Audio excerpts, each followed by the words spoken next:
France Bleu Maine, 18h-19h, place de la République. Et sachez que nous n'allons pas installer non plus une ambiance complètement anxiogène, nous n'allons pas parler que des accidents graves. Non, bien sûr, on peut compter le nombre de personnes hospitalisées suite à un accident de la route, mais la question de la sécurité routière est beaucoup plus large, selon le ressenti qu'on en a. Première question, très simple à nos trois invités, votre dernière frayeur sur la route, c'était quoi? Une situation où vous avez évité de peu l'accident, ou peut-être pas évité d'ailleurs? Voilà, ça remonte à loin, quand j'étais jeune conductrice. Alors j'étais à l'époque jeune passagère et on était sur une route humide à cause de la pluie et une voiture devant nous a mis un coup de volant et qui s'est déportée sur la voie. On a eu très peur, voilà. On a tous des histoires. Rien de grave. Rien de grave. On a tous des histoires personnelles comme ça, messieurs? Oui, bon, comme tous, on a tous une histoire. Moi, ma seule et unique frayeur, c'est un accident grave. Grosse frayeur. Ouais, une énorme frayeur. J'étais passager, j'étais pas celui qui conduit. C'était une route de nuit, il pleuvait un peu. On a tous vécu ça à un moment donné, et mon ami n'a pas freiné et n'a pas tourné. Le problème, c'est qu'il y avait un virage. Et vous connaissez les bas-côtés de ces routes de campagne sartoises, un petit peu qu'on a, un petit peu comme partout ailleurs. Eh bien, nous, on s'en est servi un peu comme tremplin. Et là, c'est devenu extrêmement compliqué. Ce qui nous a sauvés, dixit les pompiers, c'est qu'on n'a pas fait des tonneaux, nous on a fait des loopings. Mais ce jour-là, c'était pas la vitesse. Ça, c'est sûr. C'était une route qu'on connaissait par cœur, c'est sûr. C'était pas vraiment le manque de visibilité, c'est juste que mon ami était en pilote automatique. Il roulait, mais il était pas vraiment là au volant. Et on n'a rien pu faire. Sur ce genre d'accident, je me demande véritablement comment est-ce qu'on peut mettre en place, à part peut-être des capteurs de somnolence au volant ou d'hypovigilance de ce type-là, ça commence à arriver sur certaines voitures. C'est peut-être une innovation à voir dans l'avenir pour permettre d'éviter ce type d'accident. On en parlera si on a le temps à la fin de cette émission. La technologie, à défaut de chance, en tout cas les 33 morts depuis le début de l'année sur les routes sartoises ne l'ont pas eu, cette chance. Valérie Grassin, une histoire ? Oui, un accident il y a très longtemps, du côté du carrefour de Saint-Maclou. C'est un freinage au feu rouge et derrière, dans le rétroviseur, je vois un gros 4x4 de dépannage automobile qui arrive dans le rétroviseur. Je dis ça passera jamais et c'est pas passé. Bon, la situation, est-ce qu'elle s'améliore dans nos routes, dans nos cantons, dans nos communes? Il y a quand même, on peut le dire, moins de blessés cette année, 50 blessés en moins en ce moment que l'an dernier à la même époque, malgré le nombre de morts qui, lui, est en hausse. Oui, tout à fait. On observe une baisse de 10% au 31 octobre du nombre de blessés sur les routes.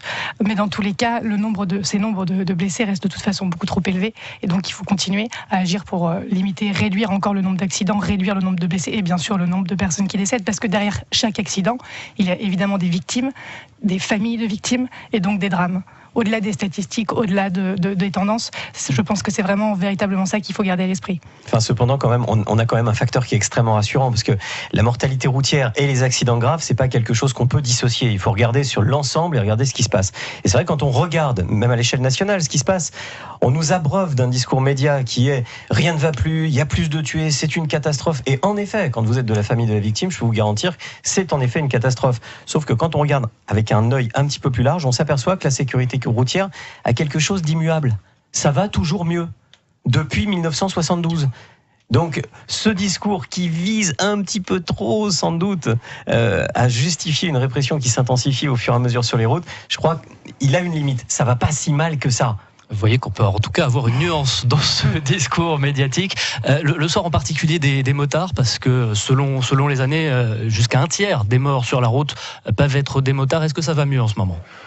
Oui, à part cette année où c'est une année qui est moins bonne que celle de 2015. Nous, surtout, ce qu'on fait très attention, c'est la vigilance sur la route, c'est le comportement routier, notamment en cette période où la nuit tombe relativement tôt.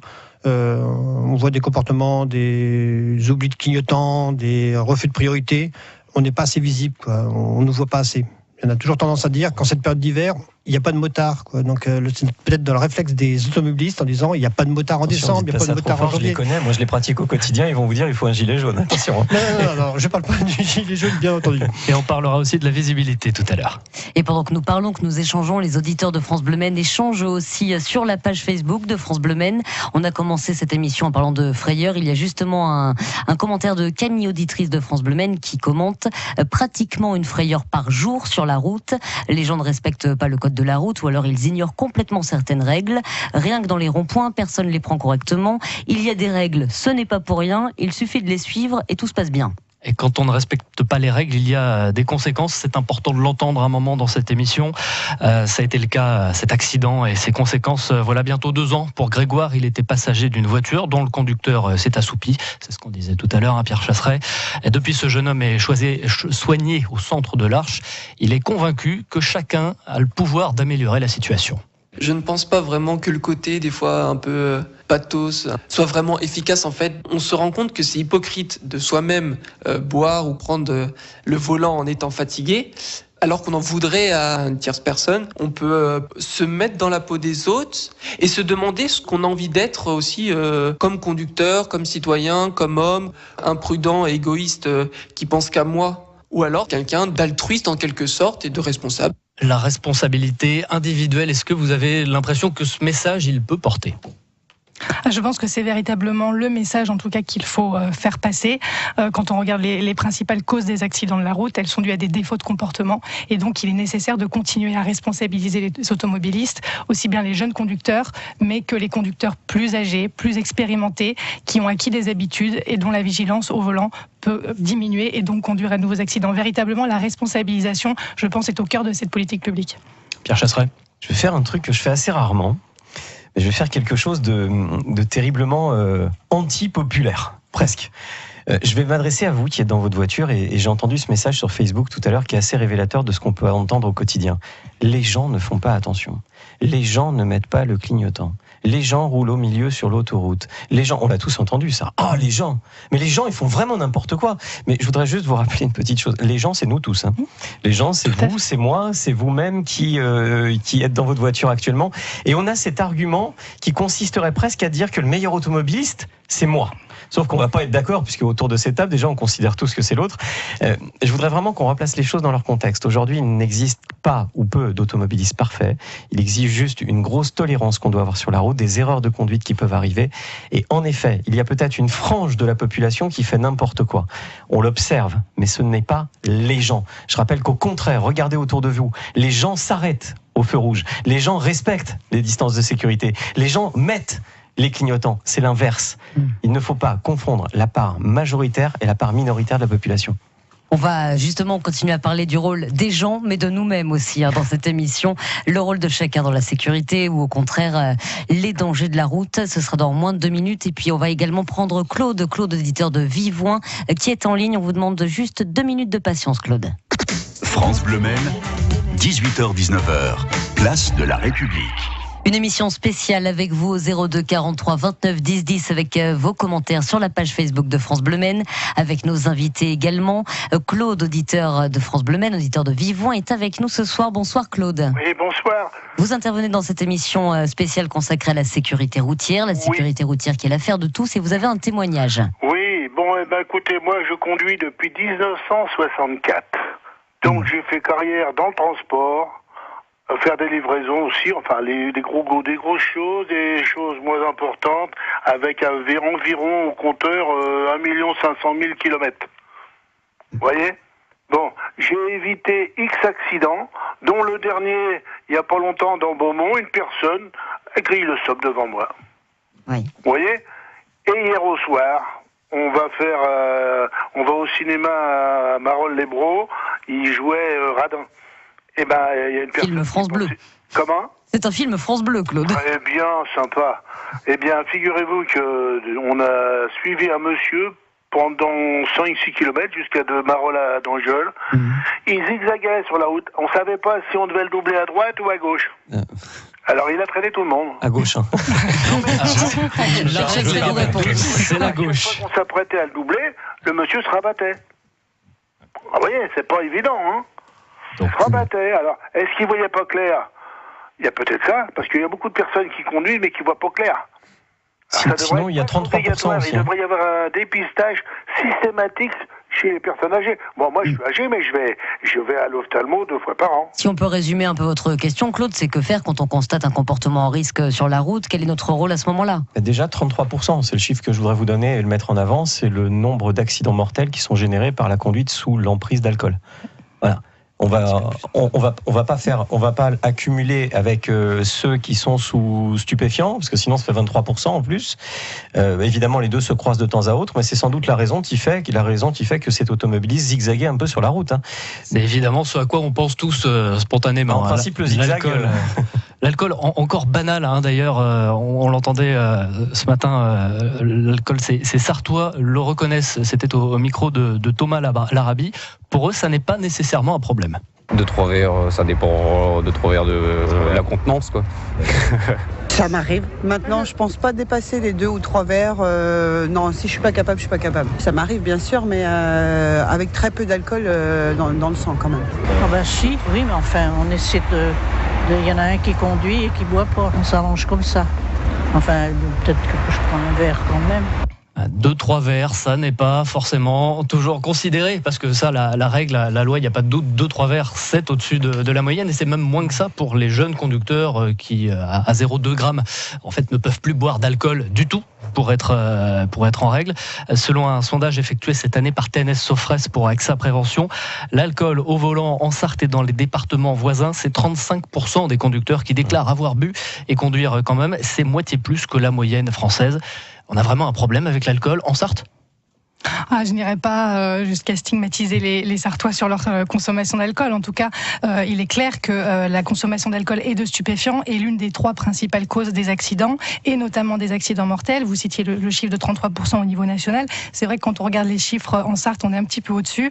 La consommation d'alcool est à l'origine de 40% des accidents mortels. Et je parle des consommations d'alcool dont le taux est de 0,5 grammes par litre de sang à 0,8. Donc même pas dans un cas de consommation d'alcool délictuelle. Évidemment, si on augmente encore... Il y a des cas extrêmes. Il y a des cas extrêmes. C'est également 50% des cas de suspension de permis de conduire. Donc un permis de conduire sur 2 suspendu après un contrôle des forces de l'ordre est effectué dans le cadre d'un contrôle d'alcoolémie positif. Mais on le sait que c'est dangereux. Pourquoi ça ne rentre pas ? J'apprécie beaucoup ce discours parce que franchement, vous m'épatez. Vous êtes de la préfecture. C'est la première fois de ma vie que j'entends une préfecture avoir un discours aussi peu stigmatisant sur les automobilistes et aussi propre et clean. Donc bravo pour ça. Maintenant, je trouve qu'on a tous un discours d'expert. Et j'essaie de me mettre à la place du jeune. On lui dit c'est 0,2. Ok, c'est quoi 0,2 ?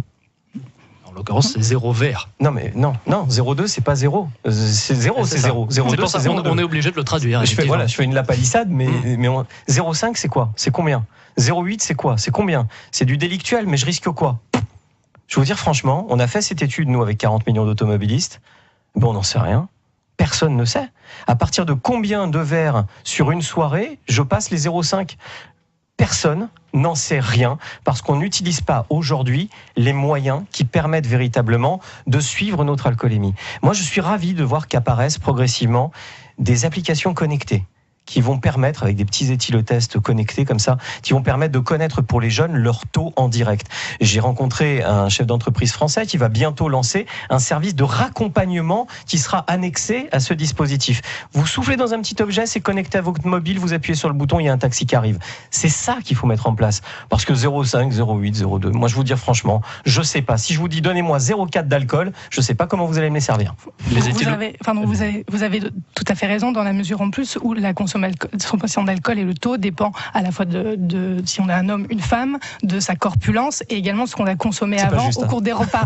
Donc évidemment, ça dépend de tout à chacun et de très nombreux facteurs. Et je pense qu'à cet égard, il y a véritablement un effort à faire pour que chacun connaisse ses limites. Il y a quand même des typologies qui sont effectuées et je pense qu'on doit effectivement faire cette communication pour que chacun ait conscience que voilà, au bout de 2 verres, au bout d'un verre, là je suis au-dessus, là ça devient trop dangereux. Et pour ceux qui ne prennent pas conscience, est-ce que les éthylomètres, après tout, on sait faire. Est-ce que la solution, ça serait l'éthylomètre couplé au démarreur ? Et si on est au-dessus du taux, la voiture ne part pas du tout. Excusez-moi, mais j'ai l'impression qu'on est has-been ringard là. Quand on parle d'anti-démarreur, moi je me dis mais on est à côté de la plaque.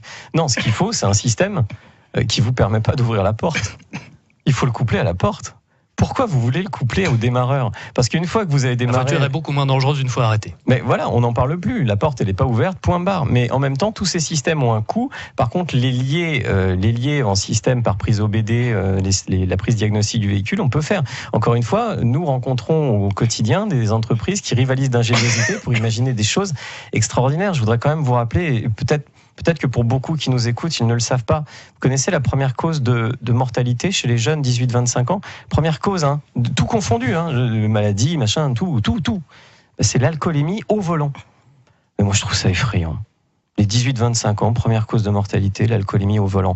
On a une responsabilité en tant que parents, c'est pas possible. C'est pas possible. Et d'ailleurs, je donne la petite astuce pour tous les parents qui nous écoutent. Selon les statistiques des assureurs, ce qui marche bien pour ne pas que le jeune prenne de risques au volant, c'est de prêter le véhicule familial. Vous prêtez la voiture du papa ou de la maman. Celle-là, je peux vous dire qu'il va faire attention. Il va pas faire n'importe quoi au volant, parce qu'il veut l'avoir la fois d'après. C'est toujours plus sympa que la vieille d'y avoir. La pression de la famille. Et vous qui êtes peut-être parents, qui nous écoutez en ce moment même sur France Bleu Maine, eh bien n'hésitez pas à intervenir. Que dites-vous à vos enfants? Que dites-vous pour qu'ils évitent peut-être de prendre le volant en ayant bu un petit peu? Vous nous appelez au 02 43 29 10 10. France Bleu Maine, 18h-19h, place de la République. Sur la page Facebook de France Bleu Maine, vous intervenez. Il y a justement un commentaire très intéressant. Il y en a même deux. Alors je vais résumer un petit peu tout ça. Il y a le commentaire de Stéphane qui nous dit « Malheureusement, on se prend pour des rois sur la route. Les accidents n'arrivent qu'aux autres jusqu'au jour où... » Et il y a Philippe qui dit « La sécurité routière telle qu'elle est pensée aujourd'hui ne fonctionne pas ou plus. Le tout répression non plus. » Et Attention, ça va flasher maintenant. Après l'alcool, on va parler de la vitesse, l'autre grande cause d'accidents mortels et qui font des blessés pour la vie. Plus de la moitié de toutes les contraventions dressées en France et en comptant le stationnement viennent des radars automatiques, plus de 12 millions l'année dernière. D'ailleurs, en Sarthe, ces radars sont modernisés en ce moment. Les radars automatiques, c'est l'avenir, Juliette Parr? Oui, tout à fait. Dans tous les cas, il y a une politique de modernisation des radars qui est mise en œuvre par le gouvernement et donc qui se traduit également en Sarthe par la modernisation du parc. Tout d'abord des radars fixes qui passent à double sens. Donc ça a été le cas depuis le début de l'année. Il y en aura 8 au total passés à double sens d'ici la fin de l'année 2016. Bien évidemment, on connaît les radars embarqués, on connaît les radars mobiles dits dernière génération, également les radars feux rouges. Et puis là, il y a depuis peu en Sarthe un radar autonome, donc qui se déplace, un radar chantier pour sécuriser des zones particulières. Et puis à venir dans les prochaines années, le développement commence à partir de l'année 2017, des radars discriminants, des radars leurres, donc qui se déplacent. Et là, je vois mon interlocuteur pour tous les goûts. Exactement. Et également les radars qui peuvent identifier différents types d'infractions. Pas seulement la vitesse, mais également les feux rouges non respectés. Et alors là, on va moins être d'accord entre nos trois invités autour de la table parce que les motards en colère, Valérie Grassin, on s'en souvient, ont mené une campagne notamment pour que certains radars de feu soient mieux signalés. Et alors, à 40 millions d'automobilistes, Pierre Chasseret, là, vous avez carrément lancé une campagne où vous appeliez les gens, les adhérents, à signer une pétition contre les radars embarqués. Oui, notamment, non, attention. Ce qui se profile, et c'est assez grave, donc ça par contre je le dis avec beaucoup de gravité, c'est à partir du 1er janvier, peut-être que les radars mobiles cachés dans les plaques d'immatriculation vont être confiés à des sociétés privées. Voilà. Ça s'arrête là. Donc si vous êtes contre ce type de choses, moi jusqu'à preuve du contraire, une société pour moi elle est là pour faire de l'argent. Alors si là clairement on n'est pas en train tout simplement de mettre un trait d'union entre argent et entreprise et radar, alors je comprends plus ce que c'est. Non, moi ce que je regrette c'est qu'aujourd'hui on soit dans des machines à flash, machines à cache, qu'on soit dans une espèce d'esprit du radar qui consiste à mettre une boîte sur le bord de la route qui fait des photos, bien, elles sont jolies photos, mais il n'y a plus de force de l'ordre sur les routes. Alors j'entends, on rivalise d'ingéniosité pour créer du radar. Ça, vous n'en manquez pas d'ingéniosité. Je regrette juste qu'on ne mette pas la même ingéniosité au service de la lutte contre les drogues au volant, de l'alcool au volant. Mais j'ai oublié, ça coûte cher, ça rapporte pas d'argent. Et il faut entrer dans la voiture pour le contrôler. Le radar, Et le radar, c'est pas l'avenir. Au fait, je voulais vous arrêter juste. Non. Vous m'avez dit, c'est une solution d'avenir. On modernise. C'est pas l'avenir. Le radar, c'est pas l'avenir. Le radar, c'est le passé. Vous savez, il y a des pays qui font mieux que nous. En France, on est le 14e pays européen de la sécurité routière. On est bon, 14e pays européen. Non, je plaisante. Ça veut dire qu'on est très mauvais. Devant nous, il y a l'Allemagne, Bon, on va pas revenir dessus, tout le monde connaît, ça serait cliché que je vous explique qu'en Allemagne, on a beaucoup de tolérance pour les automobilistes et qu'il y a moins de décès. Mais ils sont meilleurs que nous. Puis il y a un pays qui s'appelle l'Angleterre. L'Angleterre a désactivé, accrochez-vous, 60% de son parc radar automatique depuis maintenant 7 ans. 60% des radars ont été désactivés, voire même enlevés. On les a enlevés avec une pelleteuse. Au final, l'Angleterre est numéro 1 de la sécurité routière européenne. J'en dis pas plus, je pense que ça suffit. Je rajouterai quand même que depuis 2003, on met des radars sur les routes. On nous dit, mais regardez, il faut continuer à en mettre puisqu'il y a moins de morts. Ça fait 3 ans qu'on augmente le nombre de radars, 3 ans que la mortalité routière repart à la hausse, sans que personne n'ait le courage de dire que ces radars sont arrivés en bout de course et que ça ne sert strictement à rien qu'à faire ralentir et réaccélérer derrière. Réaction de Juliette Parr de la préfecture de la Sarthe. Je voudrais réagir sur un certain nombre de points. Donc tout d'abord, signaler que le développement du parc radar fait baisser l'accidentalité. On l'observe sur les courbes. À partir du moment où on a multiplié le nombre de radars sur la route, c'est le moment où les chiffres de l'accidentalité ont baissé. Alors je vais continuer les autres points. Et puis, c'est 2002 la chute. Les radars, c'est octobre 2003. On en redébattra plus tard. Sur la mobilisation des forces de l'ordre, elle continue. Elle se renforce. En tout cas, en Sarthe, elle se renforce.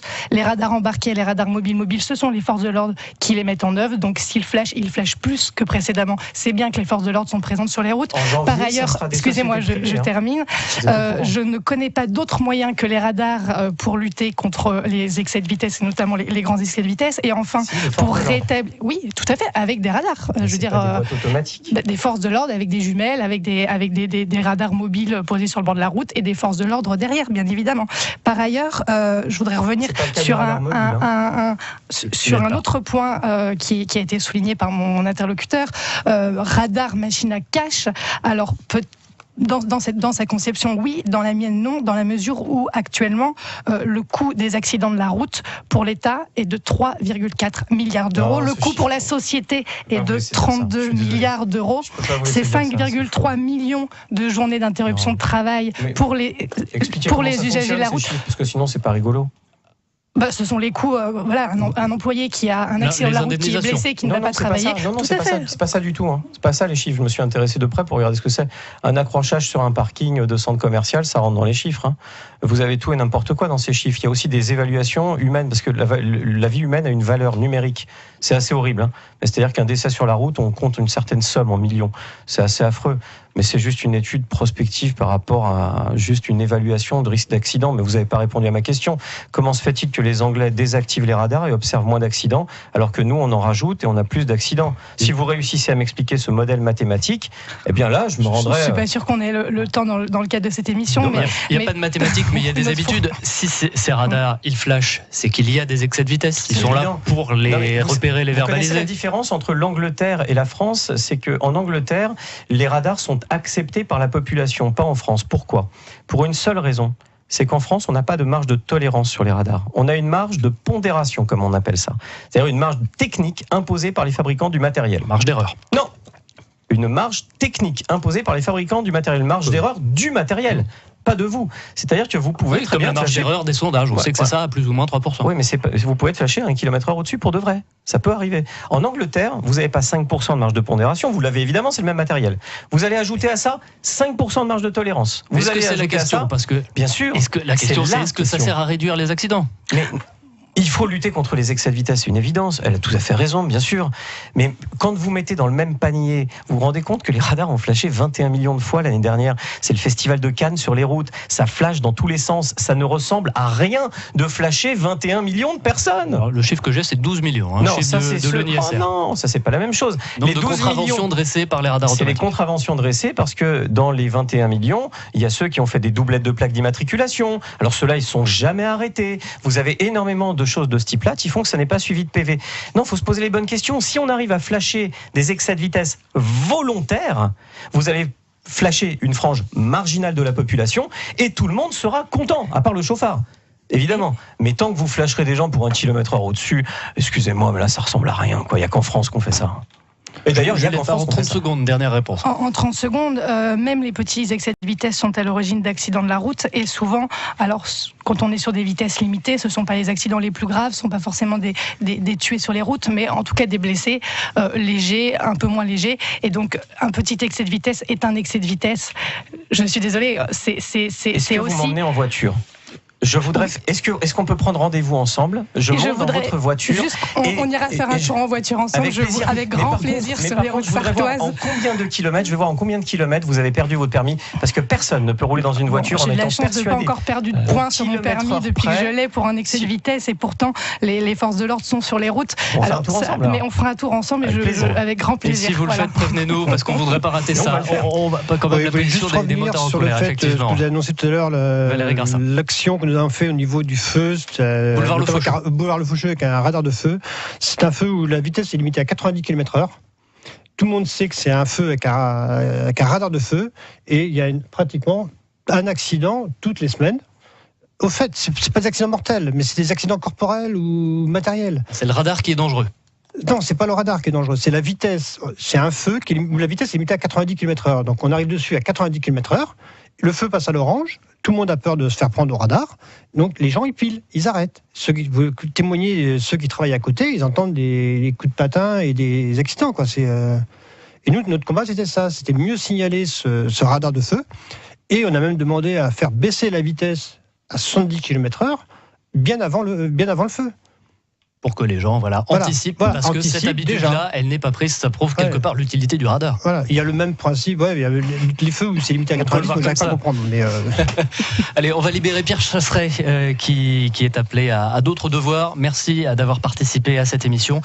Et puis vous êtes bien sûr toujours les bienvenus, vous pourrez participer au téléphone. Évidemment, au téléphone au 02 43 29 10 10, ou toujours sur la page Facebook de France Bleu Maine. Il y a d'autres commentaires, nous allons en citer quelques-uns dans quelques minutes. Et puis on va surtout faire un zoom, on va zoomer sur l'un des axes sartois les plus dangereux, vous le connaissez sans doute, n'hésitez donc pas à intervenir, même dès maintenant. 02 43 29 10 10, vos témoignages juste après Bruno Mars. France Bleu Maine, 18h-19h, place de la République.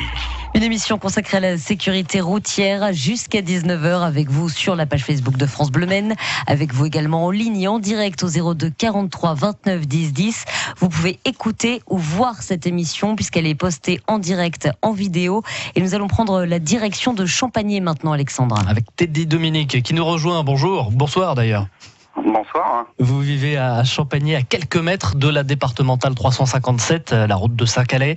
Ces grandes lignes droites, son absence de créneaux de dépassement, et c'est 14 morts depuis 2008. Le dernier, c'était en juin. Et justement, Teddy Dominique, je ne sais pas si vous écoutiez le début de cette émission, nous avons posé une question à tous nos invités. La dernière frayeur sur la route, la vôtre, on imagine que c'était pas loin de chez vous? La nôtre, oui, c'est tous les jours même, je dirais. C'est quand on rentre ou quand on veut sortir de chez nous, quoi. Plus quand on rentre, quand vous avez du monde qui vous dépasse sur la droite, que ce soit des véhicules légers ou des véhicules lourds, les poids lourds, les voitures, c'est très difficile, ça mord sur le bas-côté, et puis en face, vous avez d'autres camions qui arrivent, donc vous vous retrouvez des fois entre des camions et des véhicules. C'est vrai que c'est tous les jours où on a peur pour rentrer chez nous, quoi. Vous êtes trésorier de l'association des riverains de cette départementale 357. Le principal combat de l'association, c'est le passage de la limitation de vitesse à 70 km/h sur une partie de cette route. Qu'est-ce que vous en attendez précisément? Nous, c'est ça, ce serait une limitation de vitesse avec un panneau de lieu-dit de 70 et commune de Champagné pour indiquer aux gens que sur cette portion qui fait à peu près 1,5 km ou 2 km, indiquer aux gens qu'il y a du monde qui habite là, des entreprises qui sont là, des restaurants, et indiquer qu'il peut y avoir un danger tous les jours, quoi. Donc au moins avertir les gens que c'est du danger, quoi. Donc de faire attention, parce que souvent, j'écoutais un petit peu tout à l'heure, c'est aussi l'insouciance des gens. Je pense que les gens des fois sont un peu tout seuls dans leur tête et ils roulent, ils s'occupent pas de ce qui peut se passer à côté, quoi. Alors on va poursuivre la discussion avec Juliette Parr, la directrice de cabinet de la préfecture de la Sarthe, et Valérie Grassin, des Motards en colère, qui sont avec nous en studio. 70 km/h sur une départementale, est-ce que ça vous semble utile et réaliste? Là, sans visualiser l'endroit précis, c'est difficile de dire. Il faudrait que des études soient menées, j'imagine notamment avec les gestionnaires d'infrastructures. Ce que je peux répondre à cet interlocuteur, c'est que je vais dans son sens sur les belles grandes lignes droites qui traversent notre département et les autres départements de la France. Et sur ces belles grandes lignes droites, avec des infrastructures en bon état, la vigilance des conducteurs diminue. On a l'impression d'être sur une route sûre parce qu'on voit loin, on voit bien, et donc on regarde regarde le paysage, on fait moins attention, éventuellement on prend son téléphone portable. À cet égard, je voudrais indiquer et préciser que l'usage du téléphone portable au volant par les forces de l'ordre constatées, c'est plus 36% en Sarthe depuis le début de l'année. Et puis également les refus de priorité. Il y a forcément des routes qui arrivent en perpendiculaire, et là on observe une augmentation des accidents liés à des refus de priorité, c'est plus 53%. Voilà, donc les routes sartoises sont en bon état. Il n'y a pas de point noir d'accumulation d'accidents dans le département. Les accidents sont répartis partout, mais effectivement sur des belles grandes lignes droites, la tension diminue. Oui. Et c'est plus tentant de rouler vite quand on veut doubler, qu'il y a un poids lourd qui tarde à accélérer. Typiquement sur la route de Saint-Calais, il y a beaucoup de poids lourds. J'imagine que quand on est à moto, Valérie Grassin, c'est tentant de doubler. Oui, dans les portions où on a le droit de doubler, bien sûr, mais moi, ça me paraît pas absurde d'avoir des zones limitées à 70 où il y a des habitations. J'ai le cas sur la route à Donfront, en Champagne, c'est limité à 70, à 1,5 km avant d'arriver dans la commune. Et ça me paraît tout à fait logique. Il y a des ramassages scolaires, il y a arrêt de bus. Parce que ça correspond, parce que c'est presque en agglomération. Enfin, déjà, voilà, il y a de la construction et du bâti autour. On peut aussi poser cette question dans l'autre sens, parce qu'il y a d'autres routes très différentes qui sont limitées à 90. C'est le cas de la rocade Est du Mans, qui est neuve, là, refaite maintenant à 2 fois 2 voies sur toute sa longueur. Est-ce que c'est normal, dans l'autre sens, qu'un axe comme celui-là ne soit que à 90 km/h ? Voilà. A priori, moi, je vois pas pourquoi il faudrait augmenter la vitesse sur cet axe, qui est un axe très emprunté par les Manceaux qui se rendent au travail.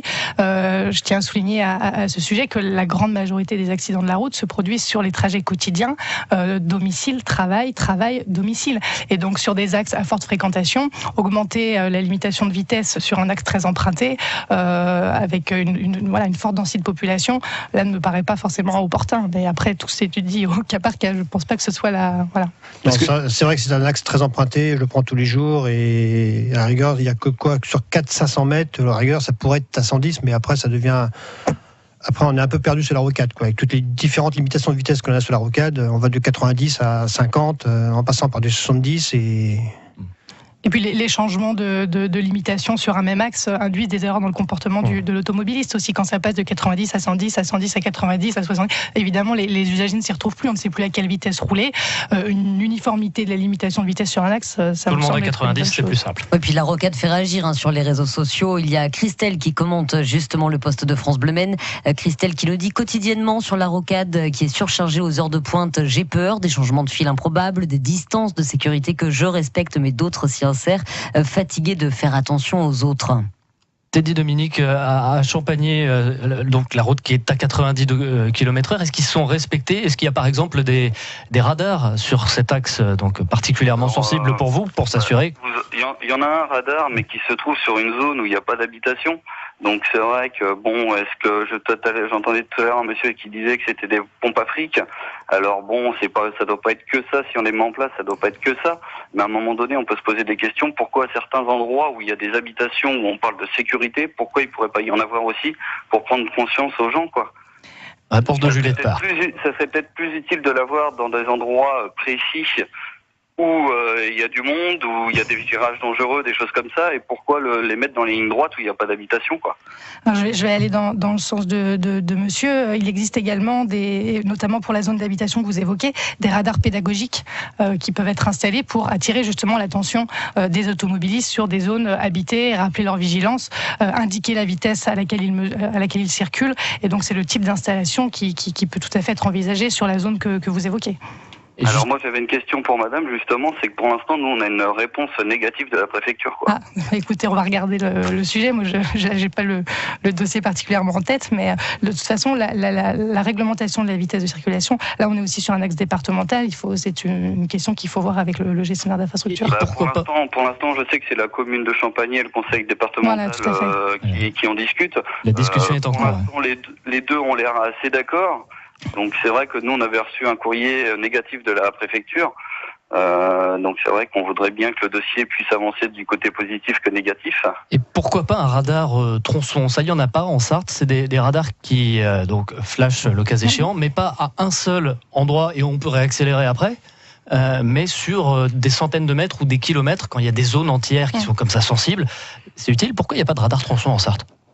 Alors là, c'est une bonne question. J'ignore. Effectivement, il n'y a pas de radar tronçon en Sarthe. De manière générale, nous, on sollicite le ministère pour développer l'installation des radars et les différents types de radars, n'en déplaise à certains.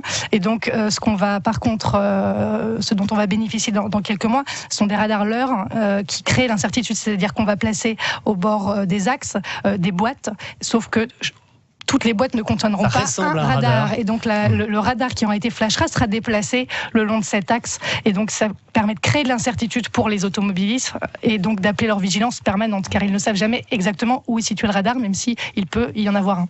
Juliette Parr, d'autres invités nous rejoindront en cours d'émission pour évoquer plusieurs sujets. Nous allons notamment parler de cyclamen, puisqu'il y a les automobilistes, mais il y a aussi les piétons et les cyclistes.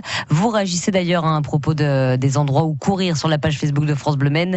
Greg nous dit par exemple, peu d'endroits où courir, c'est toujours assez dangereux de sortir avec mon groupe courir ensemble Le Mans, toujours compliqué. La cohabitation avec les voitures, nous allons peut-être en parler, Alexandre, dans quelques minutes. Exactement, on remercie Teddy, Dominique. Bonne fin de journée à Champagné. Si j'aurais voulu avoir une petite question pour Madame de la Préfecture, savoir si elle pouvait nous recontacter. Ouais, tout à fait, nous n'y manquerons pas. D'accord, merci à vous. Travailler ensemble à l'amélioration de la sécurité sur cette route de Saint-Calais. France Bleu Maine, 18h-19h, place de la République. Nous parlons sécurité routière encore pendant une bonne dizaine de minutes sur France Bleu Maine avec vous, soit sur les réseaux sociaux, la page Facebook de France Bleu Maine, soit par téléphone au 02 43 29 10 10. On va continuer à rouler, mais moins vite. On va rouler à vélo cette fois-ci. Et puisque nous parlons de vélo et de sécurité, France Bleu Maine vous offre dès maintenant, puisque la sécurité c'est important, votre kit sécurité avec le gilet jaune obligatoire aujourd'hui en vélo. Et bonsoir à Richard Kohler qui nous rejoint. Oui, effectivement, je vois qu'il a noté ce que vous venez de dire, Charlotte. Ce n'est pas obligatoire. Le gilet jaune n'est pas obligatoire à vélo. Mais voilà, on aura l'occasion d'en parler dans les 10 minutes qui viennent. Donc bonsoir Richard Kohler, président de Cyclamen, association de promotion du vélo dans l'agglomération du Mans. Pour commencer, même question qu'aux autres et précédents invités. Votre dernière frayeur sur la route, c'était quoi ? C'était quand ? Tout à l'heure, quand je suis allé à Bouloir, j'ai traversé le village. Il y avait un 30 km/h qui était affiché. La traversée de Bouloir est à 30 km/h. Je me suis dit, je vais être respectueux, je vais rouler à 30 km/h. Et bien m'en a pris, parce qu'il y avait justement une personne qui s'est engagée promptement sur le passage piéton et le soleil arrivait en face. Je ne l'ai vu qu'au tout dernier moment. Et à 30 km/h, j'ai pilé. Je pense que si j'avais roulé à 50, j'accidentais cette personne. Vous étiez en voiture, précisons-le. J'étais en voiture, oui. Non, parce qu'à vélo, j'ai aucune peur. Voilà. À partir du moment où on sait bien, oui, je vois madame qui lève les sourcils, mais si on sait bien se positionner, si on sait bien se placer, j'ai pas peur. J'ai interpellé tout à l'heure une personne qui roulait sur le trottoir en venant ici rue Chanzy, et je lui ai demandé, mais madame, pourquoi vous roulez sur le trottoir ? C'est un endroit pour les piétons. Mais elle m'a dit, il y a un danger. Mais je lui ai dit, où est le danger ? Elle m'a dit, c'est les voitures. Je lui ai dit, mais regardez-moi, je suis sur la route, et la voiture n'est pas un danger. Il faut apprendre à la... Rouler à vélo dans le Mans, ou dans les autres communes de l'agglomération, beaucoup de gens trouvent ça dangereux, ont réellement peur, la preuve. Mais alors, je pense que les gens confondent peur et danger. Et en général, la peur, le danger qu'ils imaginent, c'est tout simplement une peur qu'ils ont eux. Et s'ils ont justement cette peur, c'est parce qu'ils ne savent pas se positionner sur la voie. La personne qui était tout à l'heure sur le trottoir, elle m'a dit, mais je me suis fait coincer contre le caniveau parce que la voiture derrière m'a poussé. Seulement, je lui ai dit, si vous vous êtes fait coincer sur le caniveau, c'est que vous n'avez pas pris votre place. Parce que quand un vélo roule, il ne doit pas rouler dans le caniveau, on doit prendre sa place. On doit laisser 1 mètre sur la droite pour éviter les ouvertures de portières. Un automobiliste qui a son permis doit savoir qu'il doit dépasser un vélo d'1 mètre sur la gauche. Donc si on regarde bien, imaginons que je suis à pied, je tends les bras droits, je tends le bras gauche, et je suis quasiment large comme une voiture. Donc quand on se déplace, alors je fais le geste, ici on n'est pas filmé, mais... Si nous sommes filmés, l'émission que vous pouvez suivre en vidéo. Donc la position que l'on a, effectivement, la position que l'on doit avoir sur la route, sur la rue. Et la personne tout à l'heure, je lui ai dit, mais voilà, si vous avez peur, c'est parce que vous n'avez pas le bon positionnement, la bonne place sur la voie. Ces problèmes de cohabitation entre gabarits différents d'usagers de la route, est-ce qu'ils se posent aussi pour les motos, Valérie Grassin ? Non, nous en moto, c'est vrai qu'on prend un peu plus de place que les cyclistes. Et c'est vrai, comme disait M. Cyclamen, c'est qu'on se décale carrément du côté gauche, comme ça on est sûr de ne pas se faire coincer par un véhicule qui aurait tendance à vouloir aller plus vite que nous, quoi. Alors, est-ce qu'il faut davantage d'aménagements cyclables, de bandes cyclables, pour que les gens qui veulent se mettre au vélo en agglomération se sentent plus à l'abri ? Alors, c'est pas forcément davantage. Alors, par rapport à certaines villes, je peux vous assurer que Le Mans est une ville qui est plutôt bien lotie. Les gens qui disent aujourd'hui, j'ai peur à vélo, j'utilise ce prétexte-là pour pas faire de vélo, je crois. Parce que je peux vous assurer que moi je tourne dans toutes les villes avec la fédération, dont la FUB, dont je fais partie, et Le Mans est une ville qui est plutôt bien équipée. C'est vraiment une question d'apprentissage. On fait des formations à vélo dans les entreprises, où on apprend aux gens à se déplacer. Il y a des entreprises qui ont 2 pôles sur Le Mans et qui nous ont dit, voilà, j'ai 4 km entre les 2 entreprises, entre les 2 pôles, les gens mettent 3/4 d'heure en voiture, à vélo, ils vont mettre une demi-heure. Et pour qu'ils se déplacent correctement, ils nous ont commandé des formations pour qu'on leur apprenne à prendre leur place à vélo.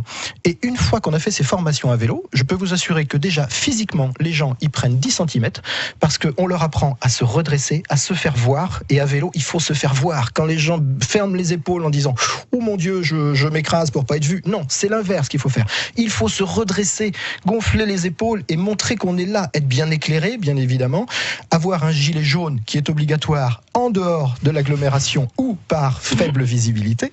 Voilà, mais c'est juste la position qu'il faut avoir vraiment et savoir. Alors, il faut savoir que nous, on revendique que la rue est un lieu partagé. Chacun doit avoir sa place. Le trottoir où roulait Dame tout à l'heure est aux piétons. Les vélos, les motos, les voitures sont sur la rue. Et alors, pour partager justement l'exemple de Bouloir et de cette zone 30, mais il y en a partout, il y en a beaucoup au Mans, notamment le long du tramway. Les zones 30, est-ce qu'elles sont respectées ? Est-ce que dans la configuration actuelle, souvent, c'est un carrefour qui est en zone 30 ? Est-ce que c'est utile ? Est-ce que c'est la bonne solution pour faire cohabiter beaucoup mieux les automobilistes, les piétons, les cyclistes ? Alors disons qu'une zone 30 est respectée quand elle est bien aménagée. Il faut faire attention des fois à certaines villes qui aménagent des zones 30 à pas cher. Il suffit de mettre un petit dodane ou un petit cassis, comme on appelle, comme vous voulez, avec un panneau. Sauf que ça n'empêche pas forcément les gens de rouler à 50 km/h. Et pour vraiment que les gens soient contraints à rouler à 30, il faut que l'aménagement soit particulier, que le revêtement soit particulier, de manière à ce que quand on arrive sur ce revêtement, on ait un bruit différent, qui nous dit tiens, comment que ça se fait, j'ai un bruit différent, parce que c'est du goudron un petit peu plus graveteux, qui fait qu'on est sur un endroit, par exemple, à la hauteur des arrêts de tramway. Si c'est pas bien fait, ils ont guère d'effet. Ouais, on voit pas la différence. Juliette Parr. Oui, je partage tout à fait l'avis de mon co-débatteur. Je rejoins également l'avis de M. Grassin. La route se partage, que ce soit à moto, en voiture ou à vélo, ou en étant évidemment piéton. La route se partage, les gens doivent apprendre à l'utiliser en fonction de leur mode de transport. Et les zones 30, quant à elles, constituent des zones qui, effectivement, si elles sont bien aménagées, sont respectées par les automobilistes. On n'observe pas au Mans, aucun accident grave n'a été observé dans les zones 30 du département. Elles sont globalement respectées, avec évidemment toujours des petites limites et faiblesses, mais globalement, les gens, quand ils sont prévenus, sont vigilants et les respectent. Alors, il y a aussi donc la question du respect des pistes cyclables qui est beaucoup plus sanctionnée depuis quelques mois, 1 an maintenant, puisque la loi considère que c'est du stationnement gênant et donc passible d'une amende de 235 €, comme d'ailleurs de se garer sur un trottoir. La ville du Mans a prévenu notamment les parents que ce n'était plus une pratique possible. Est-ce que cette loi, elle est facile à faire appliquer ? Parce que là aussi, il y a des habitudes de prise. Oui, toujours dur de lutter contre les habitudes, contre les mauvaises habitudes. Et donc, contre les mauvaises habitudes, quelles qu'elles soient, on en a évoqué d'autres auparavant dans cette émission, il s'agit de faire de la prévention, de l'information, et puis au bout du compte, un petit peu de répression. Je pense que ce sont ces 3 ingrédients sur lesquels il faut jouer pour faire diminuer les mauvaises habitudes. Richard Coroller, vous qui faites beaucoup de vélo, est-ce que vous envoyez beaucoup des voitures au Mans sur les pistes cyclables ? Oui, bien évidemment, on en voit. Et on a mené une opération l'année dernière avec la préfecture, d'ailleurs, dans le cadre d'un plan d'action de sécurité routière pour le respect des bandes cyclables. Je précise bien bandes cyclables et non pas pistes. Voilà, la bande c'est sur la chaussée, la piste c'est séparé plutôt sur le trottoir. Sur les bandes cyclables. Et pendant une semaine, on a fait donc une opération de communication où la police interpellait les 2 roues motorisées en leur disant écoutez, cette bande cyclable est réservé au vélo. Les motards disaient ouais mais là il n'y a pas de vélo-oxygène. Sauf que nous on dit s'il n'y a pas de vélo, c'est peut-être parce qu'ils ont peur que les bandes cyclables sont utilisées par des motards. Donc chacun a sa place. Les bandes cyclables sont faites pour le mode de déplacement doux, les vélos et les motos doivent être sur la voie. Et donc, les motos et les scooters. Ouais, les motos et les scooters, voilà, les deux c'est roues plutôt motorisées, scooter que moto. Oh, nous, on dit, disons du deux roues motorisées. Voilà, quoi, c'est un deux roues motorisé, on n'est pas dans la même catégorie. Mais donc, on a interpellé, la police a interpellé des gens. Ce jour-là, on avait fait de la communication. Et quand les gens ont appris que, au lieu de payer 90 € pour utilisation d'une bande cyclable et puis 135 € pour un dépassement par la droite, ce jour-là, c'était gratuit et c'était une opération de communication. Et on a terminé la semaine, la police a terminé la semaine avec une opération de verbalisation pour vraiment faire en sorte que ce soit, parce qu'on est des fois, hélas, obligé de passer par la verbalisation, quoi. Juliette Parr en 40 secondes. Je rebondis tout à fait sur ce que vient de dire mon interlocuteur. On va faire exactement la même chose avec le port des gants homologués obligatoires pour les motards. On fait beaucoup de communication et on va faire une opération de prévention pour rappeler aux motards qu'à partir de dimanche, ils devront porter ces gants homologués. Et puis plus tard, ultérieurement, on va laisser l'habitude essayer de se prendre. On fera une petite opération, un peu plus de sanctions. Mais je pense que la politique de sécurité routière, pour clôturer mon propos, doit véritablement jouer sur ces deux volets, prévention, répression. On travaille pour l'avenir, on fait de la pédagogie et quand même à un moment, il faut sanctionner. Jusqu'à ce que ça rentre dans les habitudes. Les gants pour les motards, c'est plutôt pour les 2 et 3 roues motorisées. 2 et 3 roues motorisées. Voilà. Merci à vous tous, à Juliette Parr, directrice de cabinet de la préfète de la Sarthe, Valérie Grassin, secrétaire de la Fédération des motards en colère de la Sarthe, et Richard Roller, président de Cyclamen, d'avoir été parmi nos invités ce soir dans cette émission spéciale. France Bleu Maine. Place de la République. Merci à vous également d'avoir participé en ligne ou sur la page Facebook de France Bleu Maine. Le débat peut continuer, vous pouvez continuer à échanger sur la page Facebook.